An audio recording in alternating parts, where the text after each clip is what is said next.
ho sa no pay da sina no na asemi ba e mera ho pa ba mera ho sa no pay da sina no pay nsema me de maso ate se me tie me nua be ma ne yia utie nsema a wa nua be ma e bisa na e host ni bisa na ono na emphasize no was based on chema untumi adidi mampani ne yira tam in opposition. Incompetent and useless the president is. You can't say it any way nicer. And this one, when I say he's a useless president, I'm being very charitable and nice and kind to him, because the president sits on his ears, so he doesn't hear when we talk. Patriotic President Akufo-Addo is suffering from 3 serious ailments: prostate cancer, what they call acute kidney injury, and a blockage in his coronary artery. That's the flag bearer of all the difficulties, negativity. So best around the panel, we could try radio, so they did do attempts all day, all night. I was so because we could say, hey, and I won't person for once a man. I mean, all of these things, but they don't disturb me, and they don't derail me. They don't divert me from the project ahead of. Patriotic President Akufo-Addo is suffering from 3 serious ailments: prostate cancer, what they call acute kidney injury, and a blockage in his coronary artery. That's the flag bearer of the new patriotic president. President Akufo-Addo has lost the right to complain, a long time ago. He was an opposition leader who called presidents before him anything you can imagine, including Professor Doolittle. He's a president who has called his critics naysayers and Jeremiahs. I don't understand on what standard he can be offended at this time, because he has a precedence of, name calling, and I guess. But he appeared very angry. Are you not worried about his reaction? Well, I think that temperament in leadership is very important, and there are many things a president should attend to, and you must not appear in public to have lost your cool. He seemed very angry, that's true, but I think he should maintain his temperament to come across as, a good leader. Our president is an over-pumped spoiled kid. What did you say? Our president, Nadu Dankwa Akufo-Addo, is an over-pumped spoiled kid. You're calling, wait. You're calling our president a kid? Oh, he's behaving like one. He's throwing tantrums. Isn't that a bit of a low blow? If the president, a man of almost 80 years, you're calling him, so then he should stop behaving like a spoiled kid. Our president is throwing tantrums on the international scale and embarrassing us. It's like you going to a church service with your child, and your child is rolling on the floor and screaming because they didn't allow him to dip his hand in the offering bowl. That's what our president is doing. This is the same man who ran around with these rating agencies and their ratings when he was candidate, and used it to poo-poo the Mahama administration. He has overseen the worst economy in our country, reduced our country's economy to junk status, toilet paper status. And when they are telling him, he says that why should they tell him the truth? Our president hates to be told the truth. But the ratings are getting better. The ratings are getting better. Because you are not paying your debts. The comment made by my opponent, Achim Sakawa people, I've not heard any public figure in this country, independent, yourselves or anybody, comment on it. It's completely unacceptable. If I was to get up to make a comment about Northerners or Gonchas, you can imagine the uproar that would be in the country. Presidential candidate, a former president of Ghana, you can call a group of Ghanaians Sakawa people, and it involves the group for which the sitting president comes, and that comment goes without, that statement goes without comment. And at the same time, we hear these statements. Let's all try and bring the politics of insults to an end, etc., etc. Occasions are given where specific comments can be made. Nothing happens. And then it's lost. It's lost in the generalities. I get the impression that because of the unfortunate, in some ways, authoritarian origins of our state in its where it was considered dangerous to criticize government, the pendulum has now swung the other way, where government is the only group you can criticize. If you criticize government, no matter what you say is legitimate. If government was to respond, that's somehow illegitimate. Media freedom is interpreted as meaning the freedom to criticize others, but you can't criticize the press. If, for instance, they step out of bounds or they conduct themselves in an irresponsible manner. So all of this, I'm trying to say that it's a package that we all have to look at dispassionately. How do I keep calm when they criticize my actions? First of all, I think that that's a system of government that I've always wanted for this country. A country whereby presidents, people in authority, ministers, presidents, whoever you are, can be criticized. There was a time in Ghana when it wasn't like that, when one man spoke and that was that. I've never liked that sort of situation because I don't believe that you have a situation whereby one man knows everything. It's better to have a system where lots of ideas and lots of brains are brought forward to one thing. So that's the first thing, is that I approve of the system whereby people can criticize the president. So if that happens, it will look strange if I start getting agitated when people are criticizing me. I'm not God. I cannot be. None of us are. But we do our best. But criticism is a good thing. It helps you sometimes see things that you yourself have not seen. It opens up different perspectives. A lot of times you can disagree with your critics, but sometimes there's something in the criticism that is of use and of benefit which you can use to do. So that's the reason why I don't get agitated when people criticize me. I think it is their right to do so. But it's just as if it is my right also to ignore their criticism if I think that there's no substance in it. But that's the system that we have. Wow, picture be aba. Papa ya wo hwe akoma abubu. Obi anya broken heart. Akoma asai. Obi ayam hihye nti na akoma asai. No wote wo mumu no. Wo ye NDC for picture be aba around her. Papa ni timu menka say ye bone say NDC ni ye program for us bra wo ka so wonko. Menka ne sa. But these people were enemies to the government and the New Patriotic Party. Ya betena ba be ka say ye ni fesrewa si e pese ne mampani ko kasa say we ni pasme si e ache ne be serew. Say di pan ko da blog dada. Me maami amajiman wa wu 2 years no ti asekura kama block ende ka wo susu ye tese wa is ade enu be dini no ena me nye tse na me ya bet ne tira wansa me se me tie enu be dini me maami owo me wa wu se maami ti ase a kam maami kro be da block because di nyame asem obe preach be ka nyame asem no oba ya jai me sira wa da jai na fache ti kam maami oba da block 6 months minimum bia kam de ne boso ya katu ya befa the bush me na did this kam minimum bia kam de befa but ko be da block me pesa futu na ti and definitely power will change hands utie ye koto ye vetting ya maami kasam we wa ha what be da say ye vetting now opposition party or wa ben ma ba say me be gimu details wo amoto aba ni nyina ye gimu din ba bia mote mo phone numbers what be wo hin me friend general secretary ni chairman for mama na all the hiding adaya aban ne so mo mra ma genam say eh me kura na ye mo mama ni o secretary to the committee ti dana ye be wi a ye running up your last day for the vetting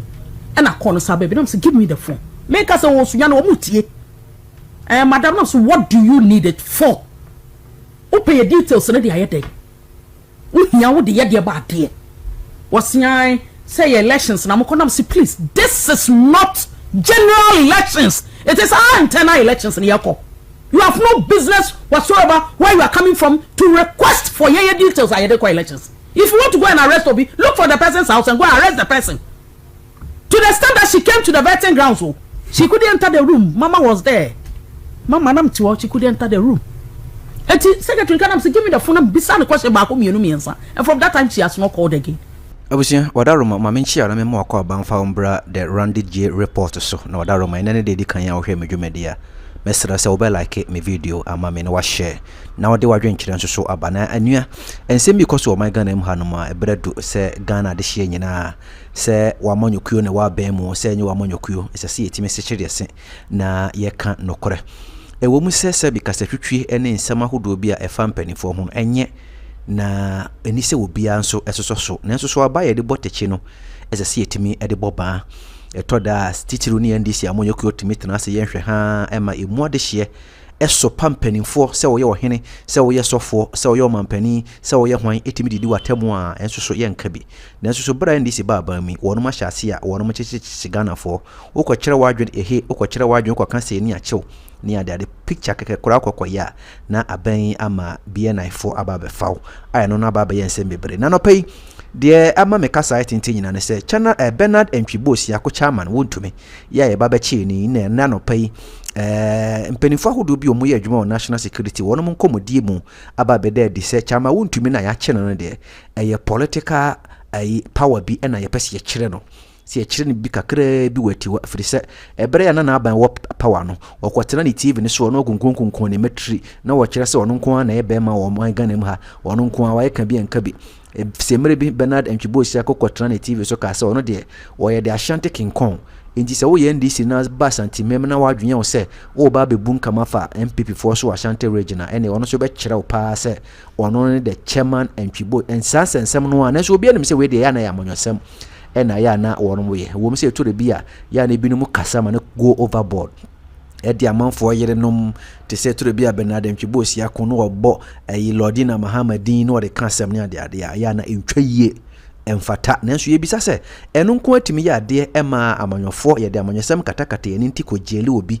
20 years ne ade na che se ehwe niye ebra na nado ewa abemu minim de NDC fo amfanya papa yi etimi di na temu a wono ankwala mpo betimi awo mo ma na nyina di na tem wono mpo de o man sika hwe wo mu free senior high school free onkora be di na tem ni statue kekeke ko yesi ho ye ko bubutugui chese na nado papa kura mpo a wawuo ni statue kura no eje ne de ema ka te papa idwale walu plemu wo soro na ensuo no tenegu Ghanafo so wo fom yesi woni obi de wodo broni wo sese wa broni bi aka koda alu plemu ena NDC for de ade we edi papa ya temu fere soro be ka fom so papa ya ma bontia ma mebo wada wankase yenchi obi ya empokura ema manasi azure kotwere book etuni din se a president Ghana never had just o mampani na so nimfa so kura o man Ghana yenso da yemposi yenya o mampani kura na nado nanso so otwere book no wie no MPP for na to bi ma no o sai launch impo no o sai invite MPP for mo ba beja no o munyina hu ne se ka bi ma minka bi no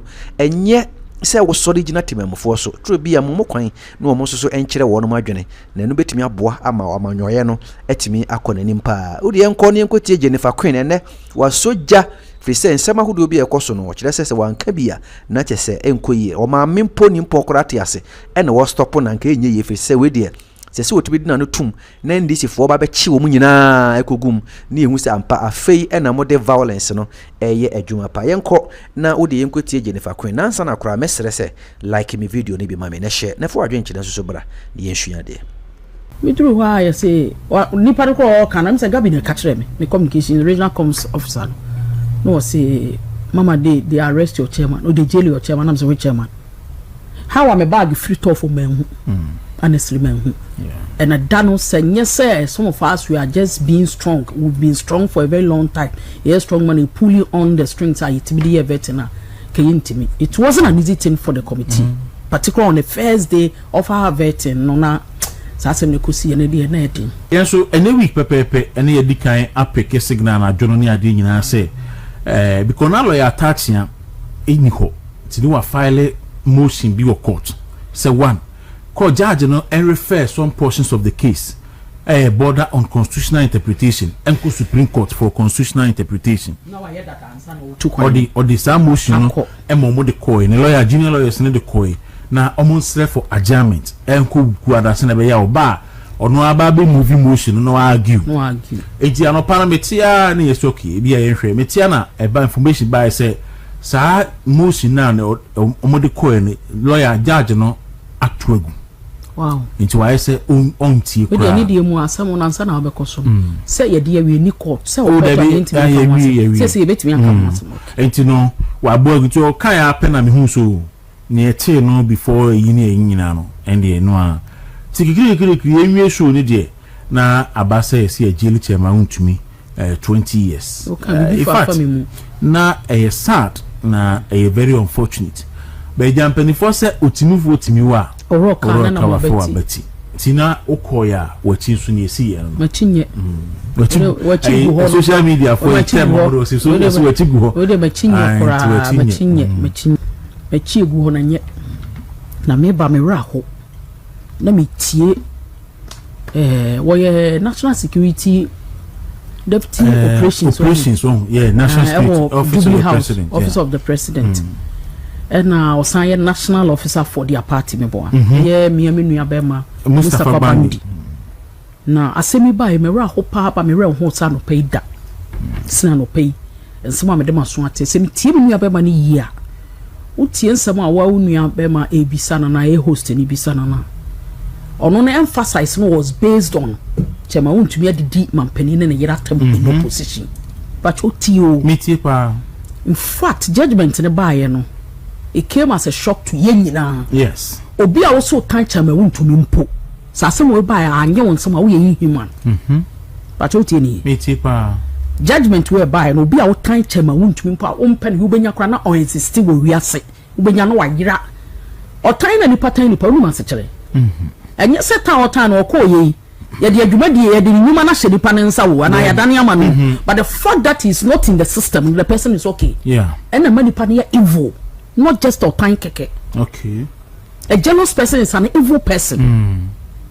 We are not here to attack Obiao. We are going to speak to Asantehen. It's a judgment in about movie. Agye ensam, Agye obi bia ensam. Sabi no maka opposition say. Chema won't me dia Biden. Me am nua be makosi watch. Oh, eno na ye birthday. Belated happy birthday to your national organizer or say ba first vice chair. I mean, which in the world, Yame a man and quatente. Now, papa be or Cono, only a Cono mine for him. Okay. Nana Obrani Upuni from Pom. Nana Obrani Upuni from Pom. And they in a birthday. Okay.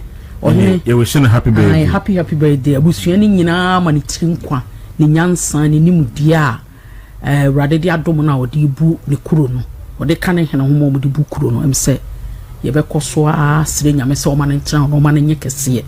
Me mama wu ye obeye ma ye obija me yi kama nti ohine na ye wa woda me ma happy birthday wate okay bra so tie Mustafa Bandia chia o mo cheche ma no enye bibi a wa ye o his emphasis was on say chema didi mampani ne yiratam na mesre wa gi video ne fama o producer no mo tape we okay so brief me nkasa kora no mo ne yenhwade ni wie no ma ba fie nyina kuguma enya de bi ye chiasem but adanse nti se de mu adanse me mpese me tu mira me nti nchire si okay me chire wade kakra enra won me nua keto ya wo wayi ho ye wayi no ba bia na ayi wo no Kofi Japan wo na ho ye wayi aha o si yo no enra ona ye tape we ayana must friend saying Malik okay o say Akufo grew up with homosexuals me who saw video no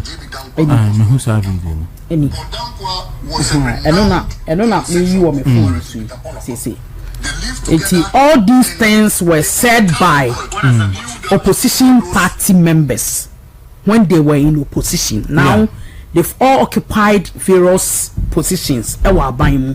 Enti me nso metimi aka say a question o new statement. Metimi aka say atemdidi a ye melting on Addo and his excellency Dr. Mahmoud Bawumia sa abre no ene mo munya positions ya na because I atemdidi dia there wo yeah ko send atemdidi dia nkomo nyina agum yeah so Mustafa oh company na mukredem ukotena microphone achi na uni asem bia kan see invite you can actually tell them say unye interested in the discussion yeah but uti wetin aka catch from say unye interested in the discussion rather than going there to contradict yourself mama judgment and honestly judgment we buy you know me I felt say bia said you omokeka kan say wa ye galamse no aye say na chire kura na me hu say sente sa o but yeso asubility adwuma no dia ma obi na de wo mpacho in fact we put the enya subletting on say to say oye Macy oye contractor obehina Macy ya ma contract na odi assemina chef form oni ba di adwuma na ma form as form amonye na munkotu foundation e wasase so emame oni o labor for na o hwa no bia be catch say form no e tu galamse e wasase ne so na enu nti yakwa akochene ne ednako na waka kire court ne say eye wo contractor no na ade adwuma no ma ne say onkotu galamsey na onfantua ya ba chairman nya 20 years of ai onfantua foundation ne wika asem na ani enti chema wontumi say akwa ne behu ne say amana na omadutu wona as galamsey fo na tutu wona sa so obeso reclaim no reclaim asase no no di dua kubi na kubi ne bo mache atema so why not sa asase no eda ho am asase no kwasa ye fertile e no de ma no enti ye kwache nkrofo bi so mo ye galamsey ho ye bi so mo no se Henry Okum no a chema de adwuma no se number 2 ni dim Henry Okum ne ma no how many years ono so no aban ye chi omo no e na aban se wontumi ne ye hia no enti bra wa ya chi wo no na bedi adansi ti the manager na koye no sa kwa no we akuyo komude ho so yen kan wie enti no ne aba ne se sa na ti ka se koto asase ne so ye ko wie mu na wo Henry Okum ni dim etu a na wasase ne so na wo Henry Okum ni dim bibi e ko chi bia wo ni dim enti that it has no business with chairman but the only problem is asase ne chairman ya asase ne chairman ya and o ra na se na o man say Oman bi o na mo se ko na koye adwuma e wo so ena nipa no adwuma na oso yonko ye no ena ama no 20 years senia obi se ko tu foundation ya wodi tu galamsey Matias me that's for the explanation here tifo nyina but we need him judgment no your constitution e bi wo ma ye ma 50 years wo bi na say ayi ma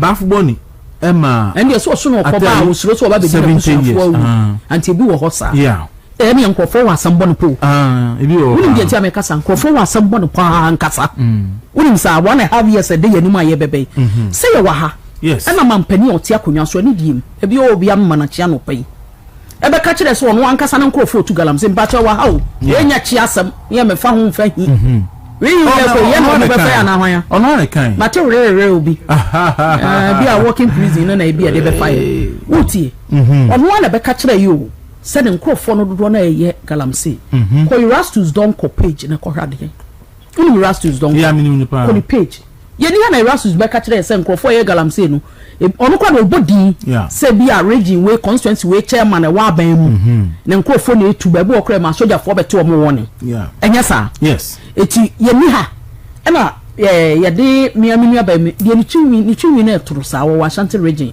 oye deputy regional minister da waye national officer wendi everyone say ya me Joseph ya me ka so mu aba mi si ye mu aba okay wona ba ko bi ye so mu ye galamsey ese ye hwe omu nsi oni ayi abanga woni abanga ye de na twin brother no ne ese ye hwe omu nsi mu omu de na kosi sei ye nka omu de omu aba mu tie nyo omu hwe na wonim ade we na asi ne no eye ka ti o ye nkomo omu ni ye di o nyo omu nko a win MP na hemfo twa na su o ye galamsey woni matroni woni sunyani atroni ano pe kom video no suma ba ana papa ni kita adwene no ahafo no south east e won so DC ni MP nyina so mo so ya ko bo 9 months for no hwidie mu ho no se ho nyina ye ahafo no south east okay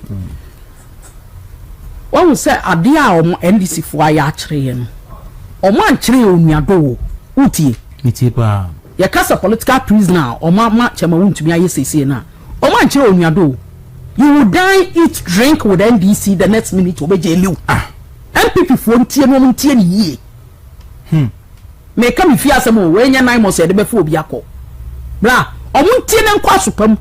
Na nanu be ka asem bi ha, ma me repeat bi a no mo wura fi. 1.5 years to come, ye be to aba. Yeah. And let me tell me Mustafa, na host ne ka se, mampani de so awie o ko so o ko henfa. Mo mo nyi o ma dwen se o mo numbers no, e wo tumi nti no. Said you must nipa Ghana ha no o mbetwa fa so mu ko 8 years mampani na kasa on ko tetem biem what ye kwasi prat meti ni pa o mu nyina se on ko tetem wa wie ni 2 times obedi was asase so as minister wa wie na national chairman ni general secretary aka wa wie o mu yi new candidate but God being so good here we already have our candidate for the past best 6 months ye candidate dada but o tie yes it is NDC ni bi tena no dem pamra me comment section me chocho ne ma mo mpe NDC ni bi tena na ni tirim eye ne de na ni tirim dodo no so o mo tena so mfie nwotwe etidi o mo pe na o mo ba ya me ba che wo nipa na constitution o mo chiro ye nipa nso da be kire na adwene na no mo ho obi afra me firi kuma Asantehen ba bi ebubu no ye ni fe Sroko TV akabi maye ada ya zube bubu ya dan ya go bubu be didi ya go nam so obebubu no kire se me nto aba so mfa so no no otie nya se ya me dese obi anu aduane bon na mo so mfa so no no yes abatu won susu aso na no amade social contract that the NDC have with us no omo for feeling you na no sister amade kuba ha ena ma obi fi circle sini ebi wo circle ye fun ho adwuma yi ebi ba ya oba wo su adenu wo su adwuma na kofam sa na wo su obo say ayi for game boys no mo tutu mu kranti dia say adwuma na kra ena me ka je say mu dodo na wo circle ye beto aba ye ba ho no mo a na mu di atem mo se ye mo nto aba me kai aba na mu di atem wa be obi asika nyara obi asika nche obi aboto yes bi ayi odora so situ no ye koye obi live program free o ye nto aba ena ye nto aba ena ye nto aba o say about to use na so asema make bra want me say social contract aban we ni o my Ghana won o for feeling you wo de wo chi ni pagum na ko bia nwuma and now one support and line session o mo actual line session exam so mo ba ko feeling no wo so obi eto aso mienu ade ni close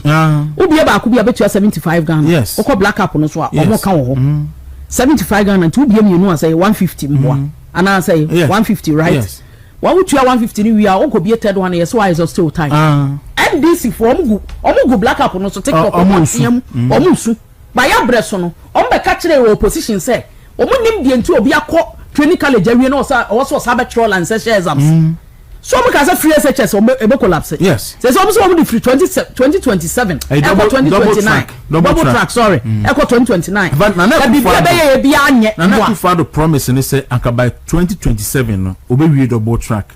Yes, and a man penny Mahama share boy in opposition say oba first year now double track will be over. Double track will be over. And you maybe if you to repeat 2027 and not the court 2029. So what it means they say and then 4 years now. The air cost one double track into one ever can say Ghana for short name. Yeah. On say near my cost ye chinipa see a chinipa ko tumu keke. Nko for nyuma baby omudi di baby omu manu aduane yes no. Without any source of way say aha ne yesi de ama mo nkotena ha de koton wade aha ne yesi de ama wana say dwuma we na aban na bie se ne no maban no ase mfidi ase bibia de adwuma akwa ha ubenya adwuma ne bia ye sa social contract no mo ne o man Ghana ye san ye no ebi sani wo ba cho utie me ebi sani wo eni die misre bisa se Mustafa Bandi eti radio so a waye ne ho kasa mampen chema wuntumi adidi mampani ne na yiratam enti na bia ma yede na kotomo a na ni age a ode o seboni ani je kan oto say we are friends in MPP who are even happy that ya jeli chema wuntumi na wo so we MPP ni the whole biggest regional chairman akwakotum na wo tena se bosetie wo tena se bose e friend this ni emwo ni je ya chena kotum ya ka se yede ne betum no yede na tum na ya MPP ni a aduane a wanu ma adidi na beto. With due respect, I do not intend to disrespect Obi Anope. But so MPP ni you say train kan yankasa bonti so for me fanko. Etire any train kan yankasa bonti so for me wura me fanko nkodi o. Eti so MPP ni na atena ho na so wani age wo bo se ye de chema huntu yakotum 20 years. Se bo kwa so obeba. Yeah. Enya politics ni ye de natum. Anamboa. Aba wo transo te da kingdom camp. No bi anim. Say yesu bo adoma cleanse ye kwa heaven. Sada na aba we begu. Aba we say ye da obeko. Aka wana abie so obeko. Yes. It is any pan over chama wuntumi obetimi ahwe nanim. And you see sir otan hunu ya tanipa just like that. Now ha NDC ni bia fa ejeli no. Oh Jenny asemi de eye ya pa wonam se sa na mo nso de ne be ya. So wo so be di mi hu fa wo se ye wo de. Se January na wo fa jam se de. Me so o jam asene. And they should remember makasa asemo ma me repeat biem.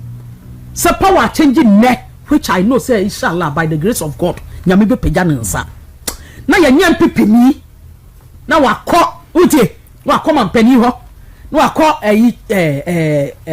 swami former swami MP kura de sempo they are chief of staff ni akọ chairman sabonso ni aba Fred Jennifer ni akọ we ho ni aba party national chairman ho ni aba general secretary ni aba we ho say ya pa chaw me ba na ne ba atwempana tie me ba na ne ba be ware menen ne ko school menen ne tena classroom MPP for mutia ni menen ne tena Chicago yentie sasa menen ne tena Chicago menen ne ko Ohio menen ne ko university beka brofa ka se tena nobody there so ba be pa obi achew see am fanche so yes sir boys no dem sabe ke kan oh there be so ko kana sa wo trete on ba be sra no ya be bisa se de on ho te utie wo fie on ba be sra no ba bisa se wo pom te se wo ho ye sa de na wa ye no nko anti me see NDC ni wanum cap wanum bi won sa da aduanu twafufuo no otwa ofuro the next minute no do kotom and people are happy man control MP ba kon ayi bi oti ya no try and o say o say that room is honorable o so nim ni ekoso me say there bi o say omwa ben people wa ben mu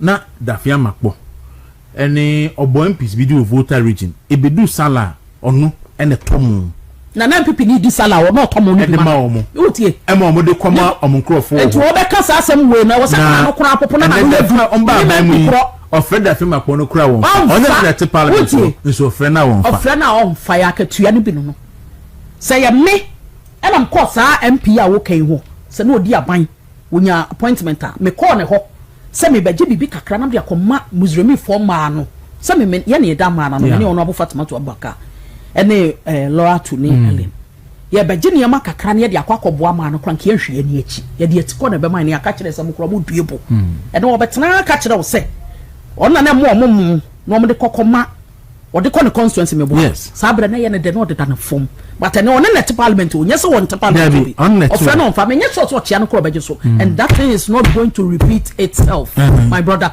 I am the said the very painful way. Yes, because you had the opportunity to say I didn't want him the saddest thing 8 good years yet you for be antomuda. I am not saying so because prison I am the no we are saying na mo be a potential prisoner yes ready say onye mfi musoni asan but the question is 8 years there na here because of child power make ka here bi na something nam hara but the good thing is that exactly e bia dani dwanto ahene but the good thing is that the case is still at the court case is still at the court. It's not acquainted and discharge. Oma discharge bebre. Oma discharge bebre. Oma discontinue bebre. Oma discharge bebre. And so this say all discontinue. It doesn't mean say the case is discharged. Acquainted and discharge. Oma discharge. Ebi no ho no mo use terms bi omo wo. Wa shada say there be say asem we say na be aban bi aba krontimi revisit. Ontimi revisit. Ama shada. Onso matu yefo. Obi tu oponi. Onim search ma wontumi ayi ba NDC ni ho kra me kai di na me bwatro. O se ba mo ntro mo mani ni o. Eya lese gbefia. Alese befia. O se jail them. No. I see even they take it 14 days. Me video bi kura na me sweetheart education minister Haruna yes. Wono so ka true. Na mu di aban ti o, mu di aban no. O kura de mu de dangerous no say mu ho say.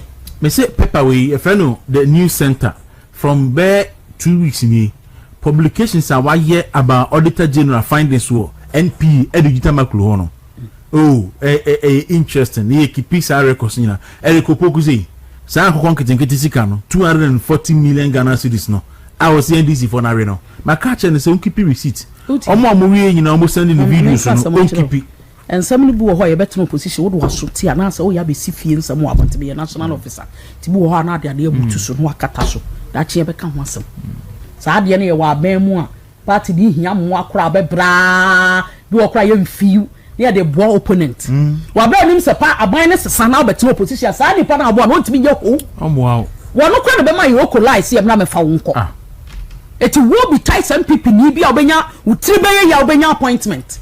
Na me kwa de minus me. Udie minus me ni ye be hwan crofo so a wonim say ye ba ban mu a.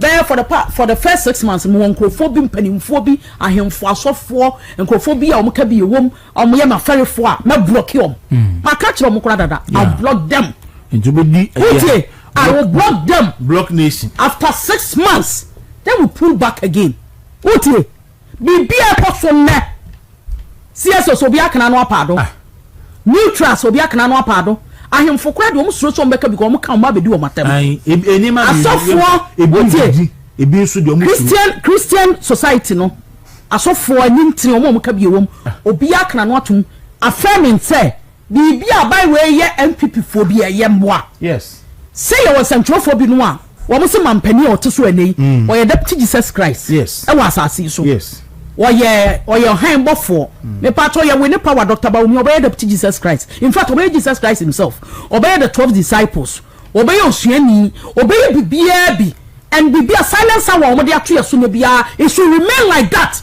till 2029 so bia fi said ye koso bia ye emre na ye ninka so uno mo TV so no mo di ho fe ade maka ne say power nye power nye forever power ni position nye transient with the blink of an eye like this o lose power e free unsa na bra obi anu a wokọ ba bia o utie on the 9th of December 7th ayabopa abana ya wusi abwenu obi ankọ ba bia o unso my Ghana puno kase da no ya tum ne nyina ya tenam na obanna enya nkran kasa eno obanna na ya show obi obemia ne tai ne agifugu ne yakonkon ya ba power obi timi konkon wa no esepare shoot wa ya no hwie nya yie no adende bi ko pache wa mo obi adani dwanto ahen ko pache wa mo obi ye ni ha ena MPP fo ka kire ye se double salary o mo ne ko pa mampani acho ma NDC o ne ko pa acho so MPP ni na no ba asma ko ma no apa do konko wo mu na mo kire mo ho mo nko na mo kasa ma party ne ye kia dwen kire ye but ye pache mo obi a ne enyo wo didi wo odidi umia wonya MPP ni atena fie so ni mapetesho no ma wanom oni munsa no ma ni liye mo msram wanom abosese ye de chema untumi akoto yeah see prison ye de kokoreti nipa say the good thing is that enye so koye galamse e ho no kakra na mpese tifo tie court to the statement or the buy in the judgment no there's nowhere in the judgment no status or two galamse there be charge there nsu ni ho e de bon say o man ni nsuo enu ti ne de na koto mbo a say bibia say ni ho fantastic na mom obi abesra asase ni bi no aba ni bi no de ye adwuma na oduadua kubeni ade wo so ene ya ma no 20 good years what the kind of age you want just a life imprisonment men kasa sana court no e de ama otie even though prison 50 years this year exactly and 2 months so okodi nya 70 years I saw it free my baby 16 because me dan kwasi adane ade ya mo fanka ho otie but at the end of the day so me dan kwasi ade obafie ba hwe na gine nema yeah be so dem nti ye bekani nyina abom eto omuni omumo se e na omo ka che ye ni kroma na kum na adoma ya radio kum na adoma ye kumba umia ma radio kumba umia ma ye enkrofo ball num kroma ye ni kroma na enkrofo bi so omo demonstrate ye kotu police for kaki to chere gatam ye ni kuro imu ye ni da sani oso camera on de ne dia nso odi samira atam ye obi pa ye ni obi a NDC on dia nso omudi at ye ntia na mampani efra friend say na na de kromo for achim mafias sakawa mafias ye ntia kroma see wa ani nyina ye ni munsam ena okokasa ye se be chewatum me and kasa because abaya sesa na mo MPP fo a mo si adua ya ntoaba me buafu maami ya me kasa me de ne mami nu ko immigration ni police a onkoto aba o tu Guinness no so won to na me so wasi appointee bi ba yi wo mu kro wa chest space nto onto aba obi a chest space se da ni ya ne ya se de tie na MPP ni a me de ne ba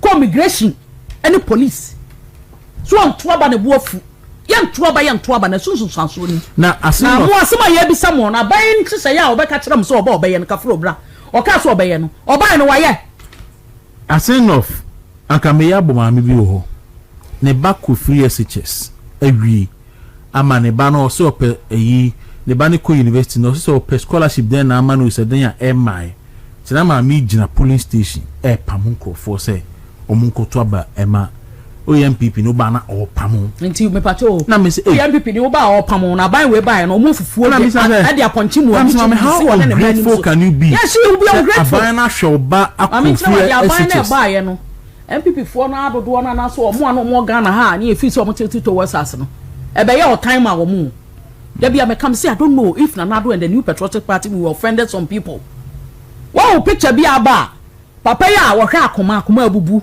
obi onya broken heart na kuma asai obi ayam hihye nti na kuma asai no wate wo mumu no wo ye NDC for picture bi aba around papa ni timu menka say ye bone say NDC ni ye program for se bra wo ka so wonko menka na sa but these people were enemies to the government and the New Patriotic Party ya betena ba be ka say ye di fe srewa si e pese ne mampani ko kasa say we nipa smesi ye ache ne ye be srew say di pan kwa wo da blog dada meme maami amajiman wa wu 2 years no ti asekura kama block ende ka wo so yete so why sa dia enu be dinu no na me nye tet na me ya bet ne kira wansa me se me tie enu be mami sisu me maami owo me wa wu se maami ti ase a kama maami kro be da block because di nyame asem obe preacher be ka nyame asem na oba ya jai me sira wa da jai na fache ti kama maami oba da block 6 months minimum bia kama de ne boso ya katu ya befa ne boso me na di dis kama ni bia kama de befa but ko be da block me pesa futu na ti and definitely power will change hands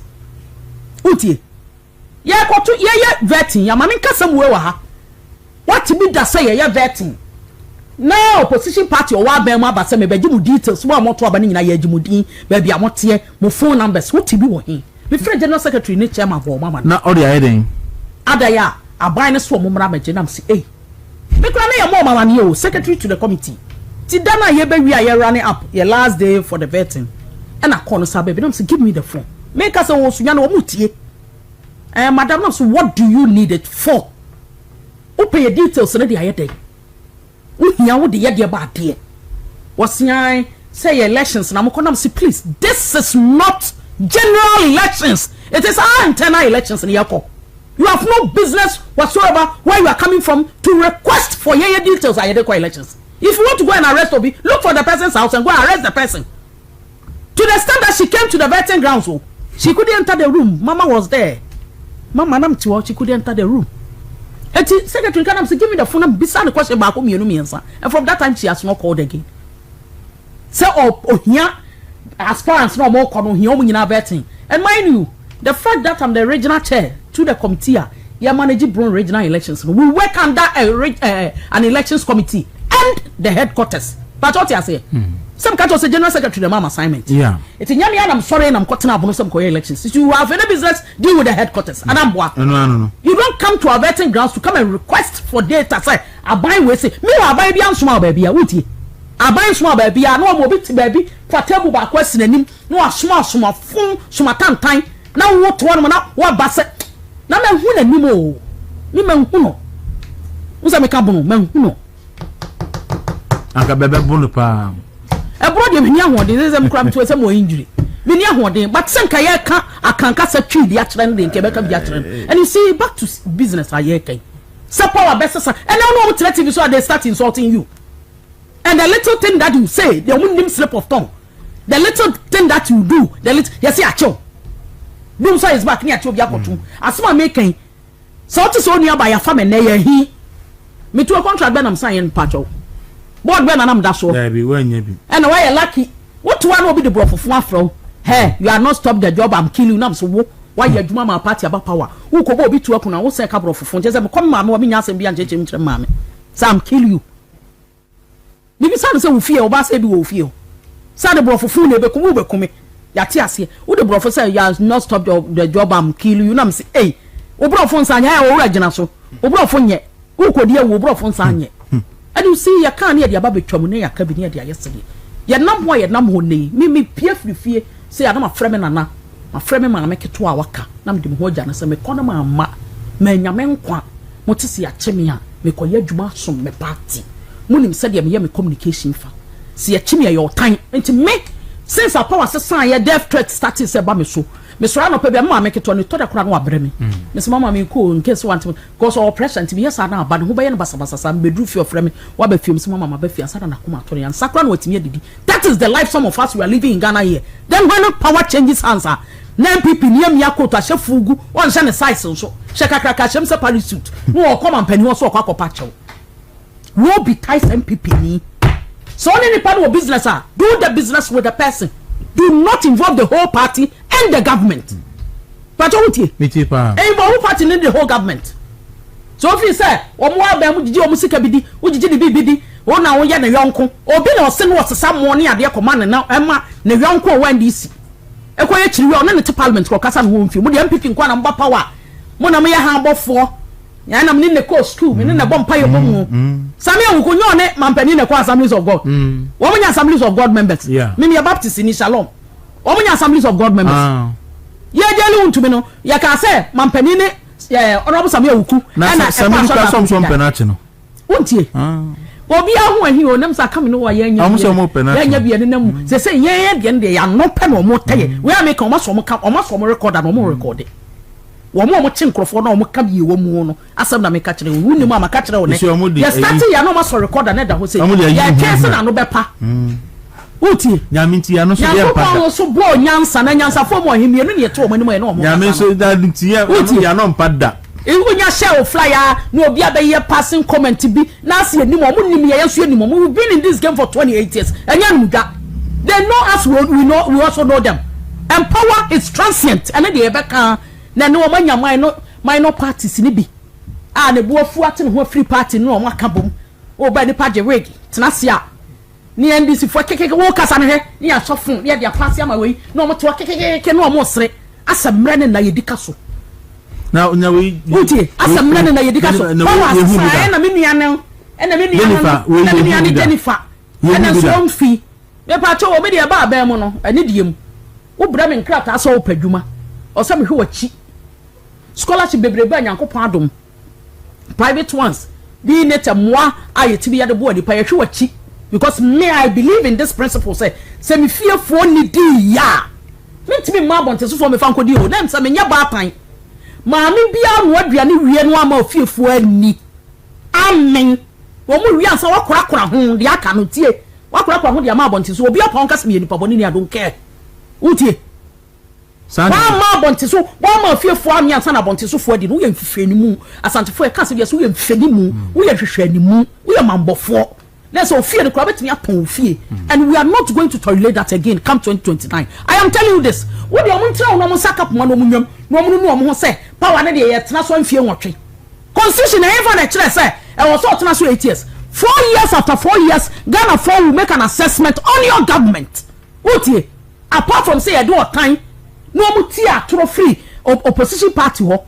Mo di gina so ma ye nkrofo kra ba no ma nkwa nkoto sa 2 million se 2.1 na ye lose ye no ye nkrofo koto aba ka do de court ni nyine ko gina anaboa yes ye nyine ko gina court yes if that can be winning election is straightforward and anu papa na odi yasam odi 2012 asam na was one governor na no ne TTV so hu how na o treat no ono ne kasa te piece of shit na ne kasa papa kokora no ye odi asam no 2012 no na ne kasa left right center say omo you say they comrade against the cadres which is none of our business and fear ye de man so no ye ba akopɛ ye need titimu wo ba bia never ye mfa nsini enko etibra me no asam na aba na ya homete but you see my yen hye party for no ba bia dura ye nkran hye ene de sia kasa ye num asam bon CSOs ho ni ye dodo na agye appointment ye kasa ko obi ampese obetie asofo akoma no apado because omu suro se ba bi di wo matam ebi nso agi bibia shomafunum aha ahemfo kra de o masema mo boche obi a wo wiase se kire se obi na no pe be di natam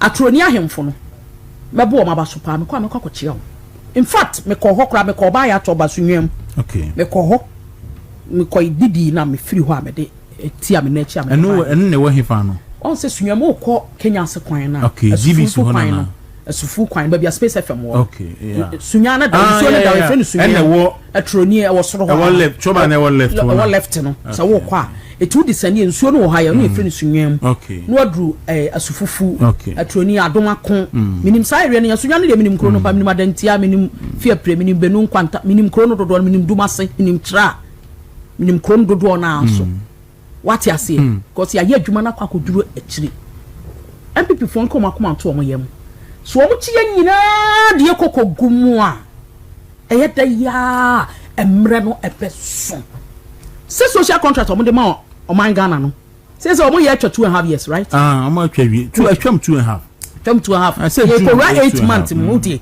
you go 8 months say ye wo third quarter of the year yeah eti e be di bronya se si a na aka next year na ye campaign ye kwakoto aba esra wrade se chema wontumi nti obi pa wo betra me comment section no funny 50 pesos data na wo ye ke o twerɛ dot na asa no metro nsam fun e comment section na kanipa no betena so me se chema wontumi nti awrade pepeja ne nsa na wonim he made an emotional statement ye de ne kono o se work hard to bring the party back to power ye de ne koto mu kora o yeah na woni pa kan samu e amubu akoma na okita stone heart okita wicked heart utie it is all your to na so MPP ni ya cheche ma wuntimi atom etu bosa bose woni ni to ayi doku fita na bo for bo ti to handkerchief fufu so white kwa so dem so obedi dance ya she awrade ne monyam say ye de chema wuntimi akoto na mra besesa mera si mra bedane eti aba we de omo ye bia no ni ma me mfa futuo we kakra mo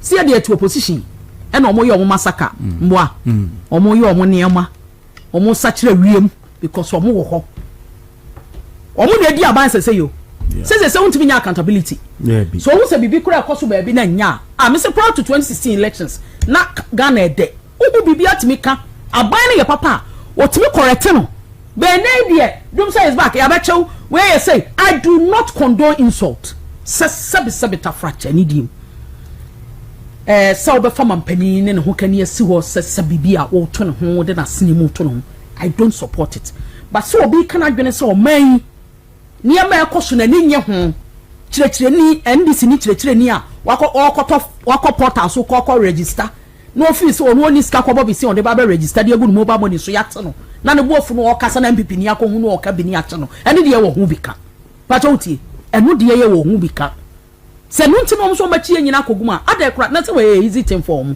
e pona no se so ko mo la ye nyina apa ten ni nyina free wi aso no mo nko ate ye never made us eti emre be sesa emre e be dane some of us are still living ama do for che ayija e pe be si do for che so ye ja de so je ye eti wo awudi aban na bi ya ma tirim nya ode bibi a peso ye bi ade ye ade bi a wo ye bi ye hu accountability wo a obi timi mo obi kura jail sentence mi suro so obekwa aba wo be ha me mabusuafo de ye wa we obekwa moto obedi wachi ya o me pon so ya moto obedi wachi apamoa da bi so na mam ka ba ko na say moto obedi wachi apamo papa ye so me am tie me na start night program on kran we 13 me fancy next week ye be see wo a wo wachi a wo do wuntumi a wo bom pai man no e ma wo adwene nya wo de biara da se nyankopon edi ohwamo anase wo ntie wo mpaibo empaibo no watie na ebrepam no ye nyina ebe hunu se nyame tie che ma wo ntumi mpaibo a ye body srema no and nobody should doubt the power and the presence of God. Nobody should question him or herself saying empaibo a oboye eche nyankopon ema wo ntumi no nyankopon tie anase wo ntie meme de menim se nyankopon tie mimi de binim se nyankopon ati na se de no papa kan no Joseph nana ndo ma chede pa ne se daye na ochirim osondaye no obi susu bia otimi chirim.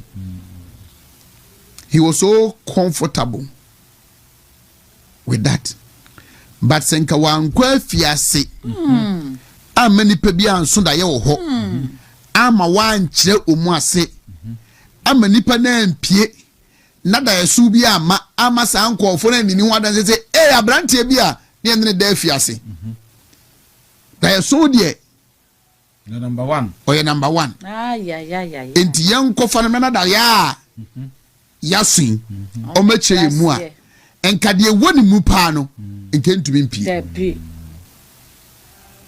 kentumi mpie.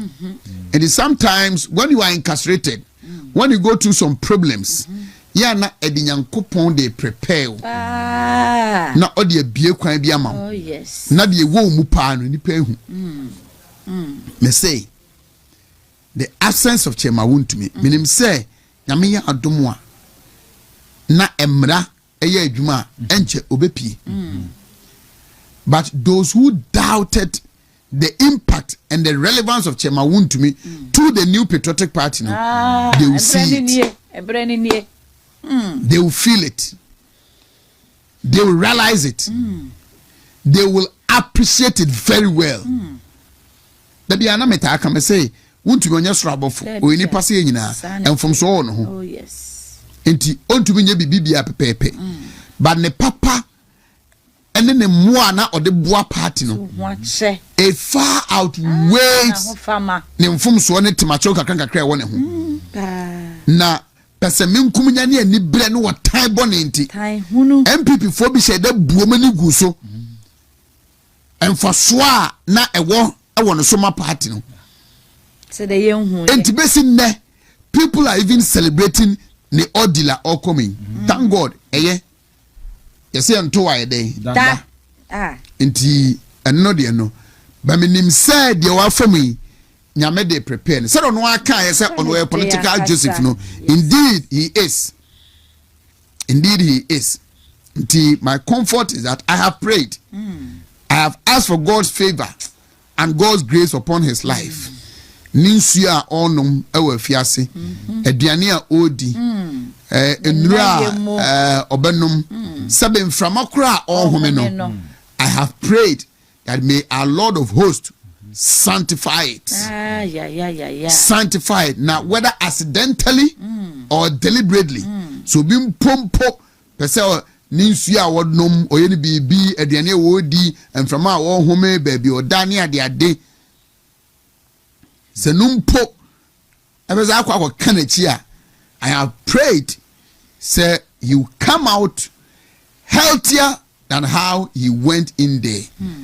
Na I have prayed that yentia semboni bia yentia semboni bia na menim say oba abontia said the 2013-14 NDC for gu ni nyuma omo hye ne cars fa ne sika court ebua de man no menim say oba abontia he will rise up again and be greater and greater and greater than who he used to be, on who we used to know him.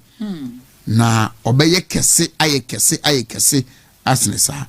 Enti that is my comfort. Menije eneno se Awurade Nyankopon eka ne ho. Na bibia beyi. Ya kanu de. Oh yes. Yes. He was entitled to judgment debt. He gave it out. Otase. Na nyame enka ne ho. Is this Saturday? I think Saturday or Friday. Minia Penny bi NDC ni Penny pa called me and he was telling me the encounter with Chemahun to me baby okushia no and intervention bi a o make the man na is save no near the day and how worried he is near the day.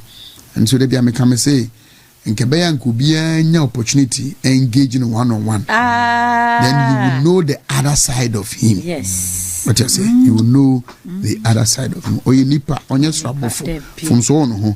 But he is a good man. Oh yes. And we will continue to hold him in prayer. Because we are bompire man. And untino obia minimi maame bia na na ofre me. O say ono ne mada. Na so ha ni maame no is maker Nimfi kwani pa from Chemahun to me edidie cry there man. People are going through tough times. But Mesremo anopay Mesremo. I wanted to wait after signs and tokens and come and tell you because I have prayed for him. And I know God have answered the prayer. Oh yes. Name we ebenya empire no dance die se Nyankopon atie. Ewo Nyankopon na abrem. Amen. Enti ma obia manaba mu ma obia munsusu ni areho na ebrepem Nyankopon be hye no honi munyam. Oh yes. Ebrepem Nyankopon be hye no honi munyam. Ana no me ba na meka afei ni ebe ye adwuma pa. Afei eni ebe ye adwuma pa. Chemahun to me say on pese obete say party for na so be ka say ade we di ohanu manka enka ensi we di nkumbe ye ni pa okọ ye oni hokọ enti no adwumayefo na koma pa no de ye adwuma pa party no asa aba from there be we are going to work harder. We are going to work our hearts out. Make sure say ibetimi aton MPP for nsem pa ne ye ni aton Dr. Mabun ba me ni so de hu ye e de a che Ghana for na afi 2028 no the new patriotic party assign ababa mu bio. Enti quickly monfa yaboafo no ehun nsem no emra around the through intent chairman Yakubu say be we dey alaka opa you know what our last 3 days of Science and Tokens conference is always a dry fasting. And I was fully committed to it. Wow. Fully committed to it. Fully committed to it. Friday, Saturday, Sunday, and you menra yeah, they communion and a breaky fasting. I was only on water. Water no can you water me couldn't see Tempi kakre na kokra no 3 bottles of water. Friday, Saturday, Sunday. Wow. Today be about pe. Yeah. Baako a day. Yeah. December too. Before na social media na your code. The normal bunu na no ya dada video dada. Intinempa chusha mbebe na midi dia jam na midi medi. Mongo fatu said ifufu bia me kodi ni Jofel about 1 year ago. Ah makofa ba tu fail you say ye di wundumi ko tu mu na makoyi ya bedrim. Ma fufu de makoso adia. Ono cross here ni dia. You know one thing about Chemahun to me and he say akoma nyankopon de amano no ono kra no se hye wo nkran eni akokodro nyankopon de amano no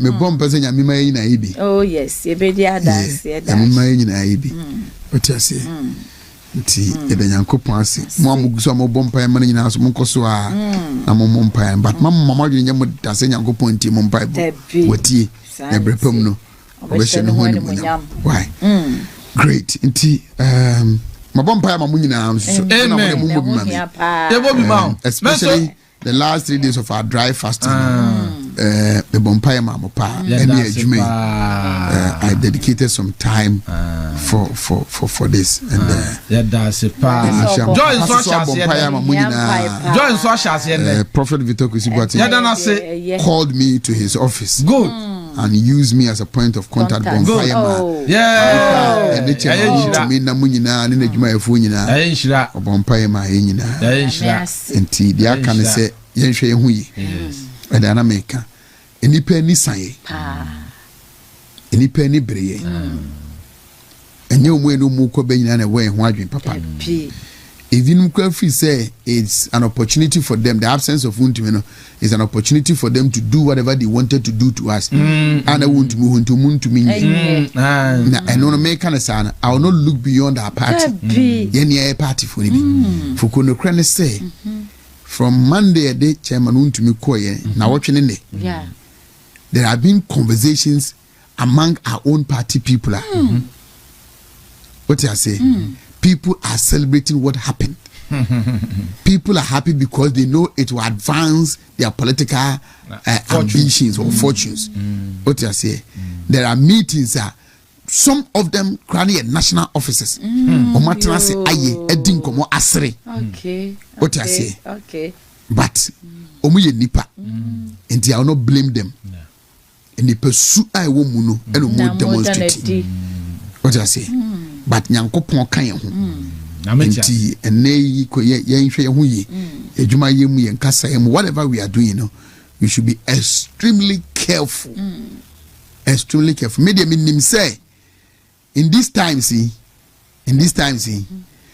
station bia ni ho national security for ne is it bia na say NIB ebehwe esni station da bida because minim say they are waiting. Oh yes. To hear or see what we do. But you say, you know, you don't must say, popular cry. But